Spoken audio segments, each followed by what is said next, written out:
Dan saya lihat ada kesenjangan antara budaya lokal kita dengan perangkat keras politik kita. Nah, kira-kira bagaimana Bang Albert memandang kesenjangan ini? Bagaimana dalam perspektif demokrasi?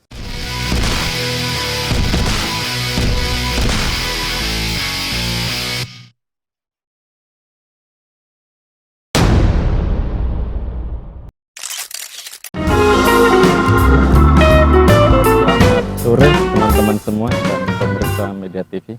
Sebelumnya saya ucapkan, sebenarnya diskursus demokrasi kan tidak perlu lagi kita perdebatkan, ini selesai. Karena kita tidak perlu lagi memperbandingkan antara negara dalam bentuk teokrasi, negara dalam bentuk republik, dan negara dalam bentuk feudalisme atau sistem kerajaan. Itu sudah selesai. Founding father di negara ini sudah tuntas, sudah sepakat bahwa Indonesia itu adalah negara demokrasi yang berbasis Pancasila. Itu selesai. Tinggal bagaimana kualitas demokrasi dan manifestasi Pancasila ini yang harus dimenangkan oleh semua elemen bangsa dan negara ini.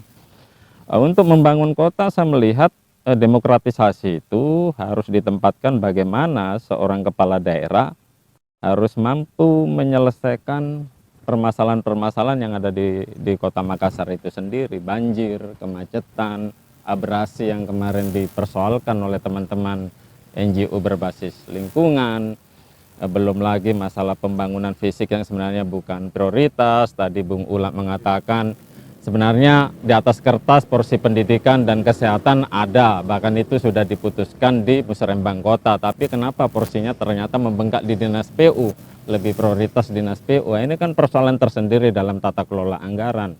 Saya melihat persoalan-persoalan substansi itu harus menyentuh kepada kepentingan publik pur, kepentingan rakyat miskin. Itu yang selama ini saya belum melihat dari periode 4-5 tahun terakhir dalam kepimpinan kota. Terlepas dari ini orangnya si A atau si B, saya tidak ada urusan di situ. Saya sebagai orang yang pernah terlibat di perjuangan demokratik tahun 98, saya melihat ini dalam kacamata demokrasi, bukan saya terlibat dalam melihat ini kelompok A, kelompok B, sehingga kelompok A penilaiannya harus begini, kelompok B itu mereka. Nah, kita menempatkan kota ini kepada basis konstituen, yaitu siapa? Warga kota, ya masyarakat miskin, ada banyak stakeholder, itu yang harus dicermati secara demokrasi. Kebutuhan rakyat miskin juga yang saya melihat bahwa persoalan pendidikan dan kesehatan terutama, dulu pendidikan dana bos masif, bahkan transparan. Nah, sekarang saya melihat kayak agak redup. Nah, ini apakah memang dananya lagi dikurangi ataukah programnya dihentikan? Kita tidak tahu, masyarakat juga tidak tahu. Terus tiba-tiba ada BPJS. Dulu zamannya Kementerian Ibu Siti Fadila ada Jamkesmas yang orang bisa ditanggung, orang sakit sampai operasi warga negara miskin itu bisa ditanggung dengan kapasitas sampai budget uang 30 juta. Jamkesmas gratis total. Nah, kalau Jamkesda itu kan 50% ditanggung Pemda, 50% pasien. Tapi kalau Jamkesmas yang program nasional dari Pak SBY itu adalah gratis total. Itu saya kira program dan inovasi seperti itu yang seharusnya dihidupkan kembali. Jangan dibebani BPJS. Masyarakat miskin atau kelas buruh saja dengan UMP 3.100.000 bayar BPJS, anak, istri, dan pemegang kartu BPJS suami, itu memberatkan, Pak. Apalagi kemarin ada isu BPJS naik 100%, sehingga kawan-kawan dari mahasiswa, student, dan pro demokrasi melakukan aksi untuk menolak kenaikan itu. Saya melihat selain persoalan-persoalan yang saya sampaikan tadi, calon leadership, calon kepala daerah atau wali kota ini, ya kita harus nilai bila mana dia berkualitas dalam menjalankan pertarungan demokrasi. Tolak ukurnya kan secara NCC bahwa dia harus punya track record yang bagus, bukan track record pencitraan. Track record yang bagus, jejak rekam yang bagus 5-10 tahun terakhir. Dia punya komitmen di bidang apa, punya konsistensi di bidang apa, punya leadership di bidang apa. Terus kedua, dia harus punya program, bukan hanya visi misi.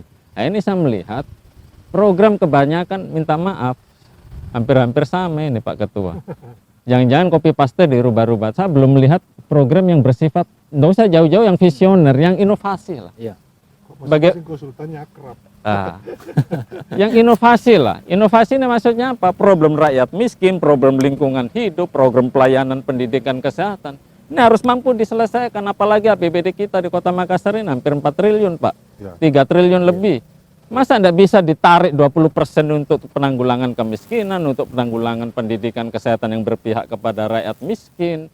Iya. Terus untuk menyelesaikan juga persoalan lingkungan hidup. Sampah diantang dari dulu tidak selesai-selesai, menumpuk terus. Katanya ada mobil armada yang dibangun di zaman wali kota periode 5 tahun yang lalu, dalam tanda kutip saya tidak usah sebut nama. Armada yang bisa menggiling ini sampah bisa dipisah menjadi organik dan non-organik.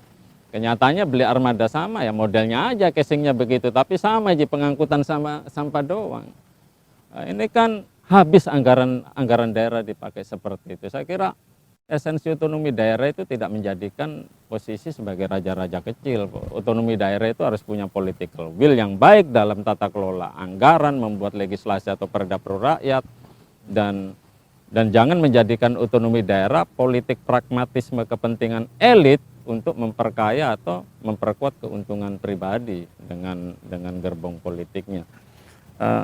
Saya berharap seperti itu, tidak semua partai ya Pak Ketua, tapi saya melihat partai-partai yang berkuasa ini ya tidak ada perhatian untuk bagaimana membangun demokrasi itu yang lebih baik. Dan itu harapan kita, partai-partai yang berdemokrasi mulai membenahi diri untuk itu. Saya kira demikian Pak Moderator. Jadi kalau begitu saya akan bertanya ke Kak Ula. Ini partai, saya pikir yang paling bertanggung jawab terhadap pendidikan politik Kak Ula, terutama untuk grassroots. Nah, kenyataannya kan rakyat kita yang begitu pragmatis, artinya saya melihat itu tidak tersentuh dengan pendidikan politik yang kritis, bahwa ini bisa mencelakakan Anda ketika hak pilih Anda dalam 5 tahun itu ditukar dengan selembar sarung misalnya. Ya. Nah, bagaimana Kak Ula strategi kepartaian? Kalau di ujung memang tanggung jawabnya partai. Iya. Tetapi kan hilirnya yang bersoal. Di mana soalnya? Sekolah-sekolah kita tidak mengajarkan pendidikan kewarganegaraan yang benar, citizenship. Itu kan orang sekarang tidak bisa bedakan yang mana urusan publik, yang mana urusan pribadi. Nah, kalau orang sudah tidak mampu bedakan itu berarti pendidikan di sekolah nggak benar ini. Tidak pernah diajarkan mereka apa haknya sebagai publik, apa haknya sebagai warga negara. Sehingga sekarang ini tipis sekali. Kita malah sudah ketakutan sekarang mau bicara apa-apa karena takut ditangkap. Padahal sebenarnya itu hak kita. Jadi warga negara itu punya hak. Karena kita punya kewajiban. Kewajiban kita bayar pajak, ikut aturan pemerintah, kan itu kewajiban. Tapi kan masa kewajiban tidak ada haknya? Hak kita adalah mendapat pendidikan yang layak, mendapat pelayanan kesehatan yang memadai. Itu tidak diajarkan secara baik di sekolah. Sehingga memang pasti saja partai politik juga punya kesalahan di hilirnya. Tetapi di hulu ini juga bersoal. Karenanya dalam konteks pemerintah kota, saya kira karena dia skopnya lebih kecil, sesungguhnya kita butuh pemimpin yang punya fokus lah. Maksud saya, tidak bisa seorang pemimpin itu menyelesaikan semua masalah di kota ini. Ini periodenya cuma 5 tahun loh. Sehingga sebenarnya kami nanti akan melakukan seperti itu, insya Allah, semacam kompensi fit and proper test yang lebih terbuka. Mungkin kami akan tanya, tidak, begini aja lah. Tidak mungkin kau mau selesaikan lingkungan hidup, selesaikan kesehatan, kesehatan pendidikan, apa dan sebagainya dalam satu waktu. Minimal dia sudah menjanjikan ada hal yang dia fokus. Misalnya dia mau menyelesaikan, tidak ada orang lagi yang tidak sekolah secara baik selama saya tidak ada orang yang mati karena kelaparan dan tidak dilayani oleh rumah sakit. Kan kalau 2 hal saja itu ada pemimpin yang mampu jadikan komitmen, itu sudah luar biasa sekali. Nah sekarang ini kan susah. Semua janji pemerintah daerah itu seperti malaikat. Dia datang seperti mau menyelesaikan semua masalah di kota. Jadi, baca aja visi misinya semua calon wali kota. Seluruh masalah dia mau selesaikan. Akhirnya nggak ada yang selesai. Gitu, dan pada akhirnya tidak ada yang selesai. Nah, seperti misalnya 5 tahun yang lalu, dia arsitek sebagai wali kota. Ya, dia hanya sibuk menata kota. Tiba-tiba bangun jalanan di atasnya penerangan. Itu apa jalan tol 4 kilo? Sekarang ini kan menjadi kepusingan saya. Nanti kalau sudah selesai, bagaimana ini jalan yang dibawa? Dulu kita pernah menikmati Petarani bertahun-tahun sebagai salah satu oase. Kalau kita keluar dari jalan-jalan sempit, kita dapat jalanan luas, pemandangan. Sekarang kita akan kehilangan itu.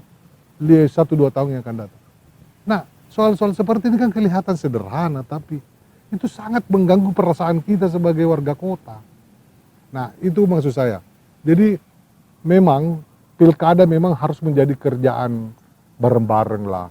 Saya kira teman-teman LSM mulai membuka diri. Jangan alergi. Kami juga di partai politik akan membuka diri. Mari kita bicara. Bagaimana kayak ini supaya ini pilkada jalan agak baik. Kalau enggak bisa kalau dari angka 1 ke angka 10 kita masih di angka 2. Mari kita bersama-sama dorong supaya bisa jadi dapat 4 lah dulu. Kalau belum bisa dapat 7. Dapat 4, dapat 5. Ini enggak. Dari ke tahun ke tahun kita pernah 4, turun lagi jadi hanya 3. Semakin buruk. Pemilu kemarin adalah pemilu yang paling buruk yang saya pernah alami. Iya. Saya caleg, benar-benar ngeri di lapangan. Saya bingung ini rakyat siapa yang merusak otaknya gitu. Nah, soal-soal seperti ini masalah kita semua. Nggak boleh pengamat, apalagi orang di kampus main tunjuk saja ini salah partai politik. Oh enggak lah, lu juga salah di kampus. Nggak pernah bicara kok kalian. Membiarkan ini semua penguasa tanpa ada kritik yang serius betul, ya, secara akademis. Nah misalnya kayak seperti itu. Ini bukan bermaksud ngeles, tetapi ini harus menjadi, kita semua punya porsi ini dari kesalahan ini. Mari semua kita bekerja bersama. Ya, supaya ini semua kita bisa selesaikan pelan-pelan satu-satu. Nah menurut saya dalam konteks pilkada kabupaten kota, karena skopnya lebih kecil, bicara gubernur maupun presiden memang lebih rumit. Lebih complicated. Kalau kota dan kabupaten sebenarnya masih bisa kita men-tracking apa masalah serius. Misalnya di Maros, di Goa, di Kota Makassar. Tolong itu dulu kau selesaikan. Bagaimana caranya? Apa kau mau bikin ini 5 tahun? Daripada dia mau selesaikan semua urusan. Baru ujung-ujungnya enggak ada yang selesai. Tambah rusak kota dirasa ini. Nah itu misalnya contohnya. Baik Kaula. Kak Marwan, apakah lembaga-lembaga adat kita masih hidup untuk mengamati hal ini atau mereka ikut arus pragmatisme juga, Kak Marwan? Sekarang tidak boleh lagi kita sebut ada lembaga adat kalau di Kota Makassar. Iya, baik. Artinya secara umum Sulsel yang ada lembaga yang biadab. Ya. Saya tadi mengenai keteladanan. Pentingnya keteladanan sebenarnya karena tidak ada keteladanan. Jadi Siri Napace, kalau Siri itu taruh gau. Ya. Nah, itu Siri. Karena dia persoalan martabat. Ya. Ya kan? Kalau Pace itu masalah kepedulian. Ya. Jadi lebih kepada haru ya, kepada moral. Sementara kalau Siri itu etika. Saya tidak melihat peranata pemilihan umum di Indonesia itu berpegang pada nilai taruh gau. Visi misi dan program kerja calon-calon yang mau tampil itu bukan kontrak politik, itu hanya janji-janji politik. Nah juga kemudian untuk pimpinan-pimpinan daerah, kepala daerah ataupun kepala pemerintahan yang terpilih, persoalan impeachment, dasar untuk impeachment, dasar pemecatan, itu juga tidak clear. Jadi wajar kalau tidak ada taruh gau, karena tidak ada sanksi. Saya malah berpikir ini kerja orang-orang hukum termasuk partai juga dan teman-teman di Dewan. Sekiranya visi misi atau janji politik ini, visi misi program ini, begitu dia terdaftar sebagai calon, kemudian memasukkan visi misi dan programnya, KPUD dan KPU ya, ini harus daftarkan ini janji politiknya ini, visi misi ini itu ke Mahkamah Konstitusi untuk dibuatkan sebagai kontrak politik. Disahkan oleh Mahkamah Konstitusi bahwa betul sesuai konstitusi inilah kontrak politiknya. Sehingga ada aspek pengawasan nanti berdasarkan kontrak politik yang akan dijalankan oleh DPRD atau DPR. Betul. Kalau DPRD-nya dan DPR-nya jeblok, ya masih ada class action. Masyarakat bisa nagih janji. Baik. Dengan cara ini taruh ada taruh gau bisa. Khusus untuk Makassar, kalau sepakat nanti KPUD Makassar berani ya membangun komunikasi dengan Mahkamah Konstitusi, bagaimana caranya agar janji-janji politik ini, visi misi program dari calon yang definitif untuk tampil di Pilkada Makassar, ini diregister masuk ke Mahkamah Konstitusi, dijadikan kontrak politik. Sehingga kalau ada apa-apa, maka pelanggaran konstitusi bisa diajukan. Supaya janji-janji politiknya ini bukan janji mutaroe. Ya. Tapi dia taruh ada taruh gau. Karena itu adanya. Maka gaunya harus seperti itu. Ya, baik Kak Marwan. Saya kasih. Oke, silakan Kaula. Ya. Undang-undang pilkada sekarang itu dan PKPU-nya itu berubah. Jadi dulu itu visi misi kandidat calon itu harus disampaikan dalam rapat paripurna DPR. Sehingga institusi DPR dan anggota DPR bisa menagih kalau dia sudah terpilih. Sekarang tidak ada. Dia hanya wajib menyampaikan di acara yang KPU bikin, yang debat kandidat. Artinya kontraknya dengan KPU. Dia dengan KPU, bukan dengan DPRD. dengan DPR. Nanti kalau dia terpilih, kita di DPR tidak bisa mengoreksi dia punya RPJM. Karena menurut peraturan KPU, ya inilah yang membuat dia menang. Visi misi ini yang membuat dia menang. Asumsinya begitu. Ya. Sehingga kita di DPR itu tidak bisa membahas RPJM lebih substansial. Lebih banyak pada kebijakan dan program. Nah itu supaya gambaran saja bahwa PKPU dan Undang-Undang Pilkada itu kita itu memang berubah dan sangat tidak sehat. Ya. Nah Bang Albert, apakah itu mengkhianati demokrasi ketika RPJMD itu atau visi misi itu dikontrakkan dengan KPU, tidak lagi pada DPRD? Apakah itu bisa dikatakan pengkhianatan terhadap asas demokrasi, Bang Albert? Ya, mungkin enggak dikatakan pengkhianat. Tadi Bung Nimatullah kan beliau ini politisi, ya. Dan kebetulan ketua partai, jadi cara pandangnya juga teknokrasi politik dalam artian prosedur formalnya memang seperti itu. Undang-undangnya seperti itu, berkaitan dengan asasnya seperti itu. Makanya saya bilang, kalau saya ditanya sebagai orang yang pernah terlibat di pergerakan reformasi 98 dan sekarang saya menjadi praktivis civil society, kacamata pandang saya itu harus demokrasi yang lebih substansi.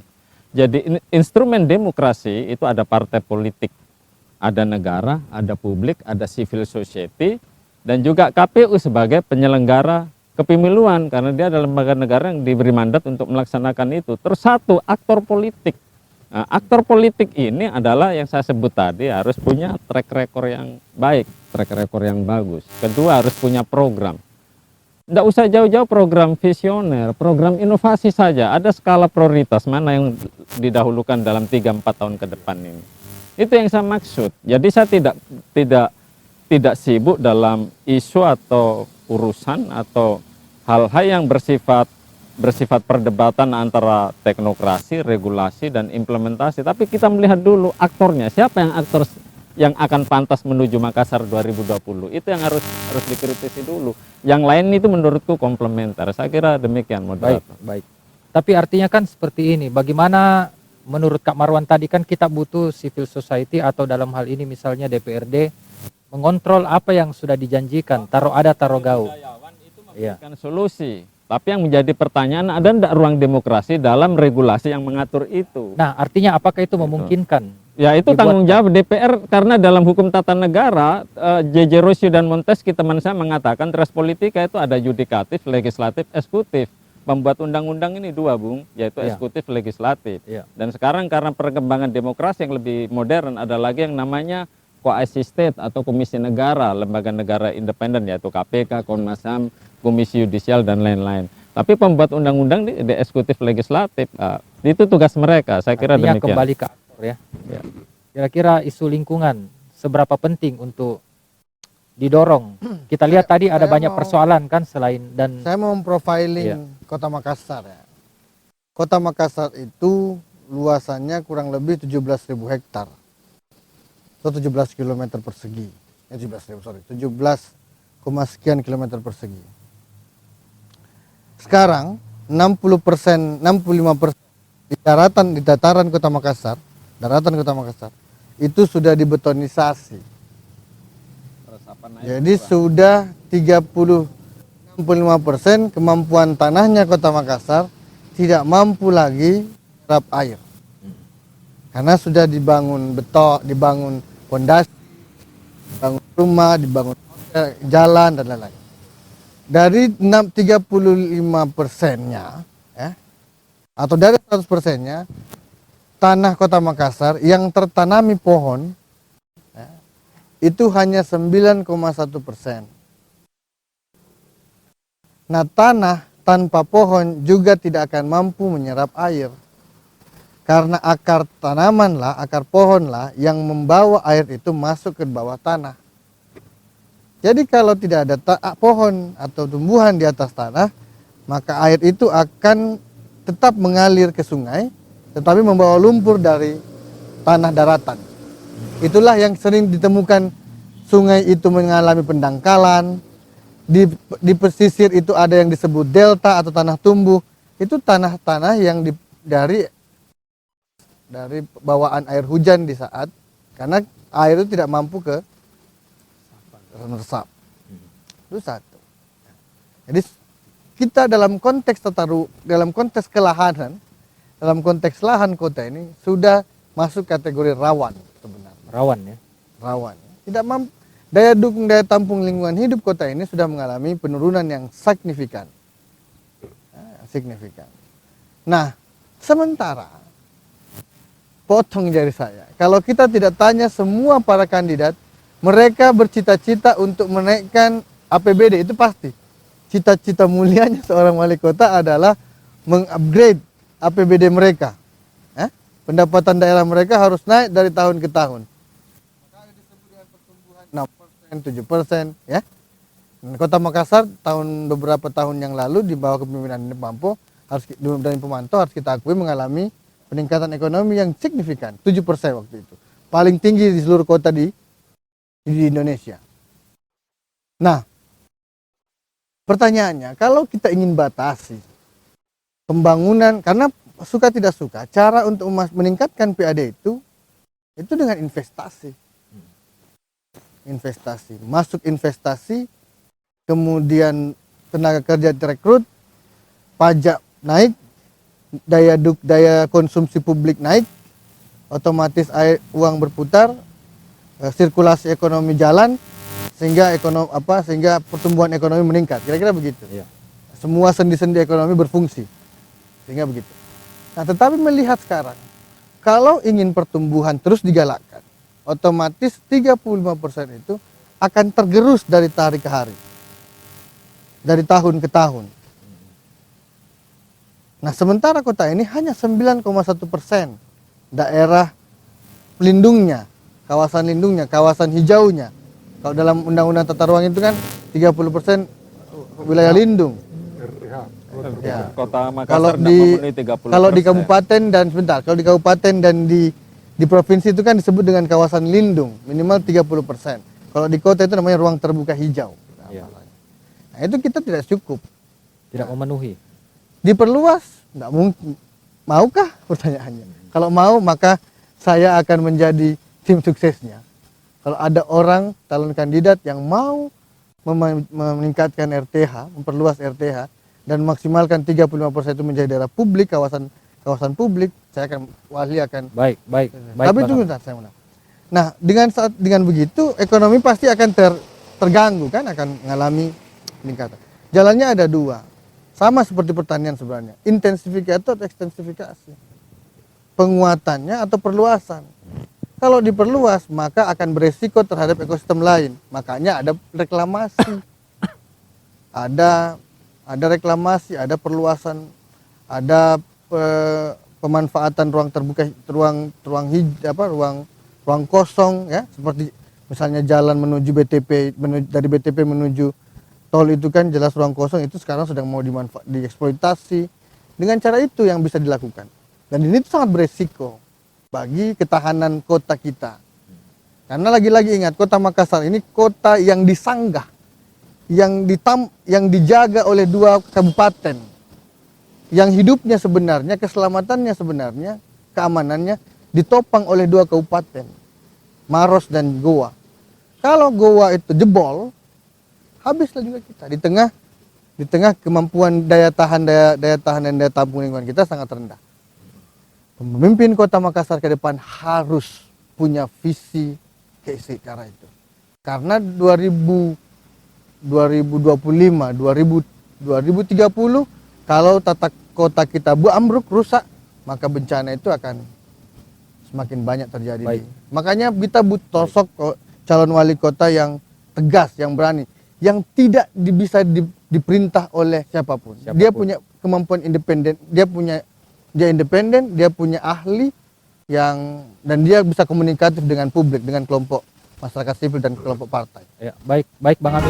Karena semangat independensi warga inilah sebenarnya bahasa lain dari bagaimana menegakkan SIRI dan melibatkan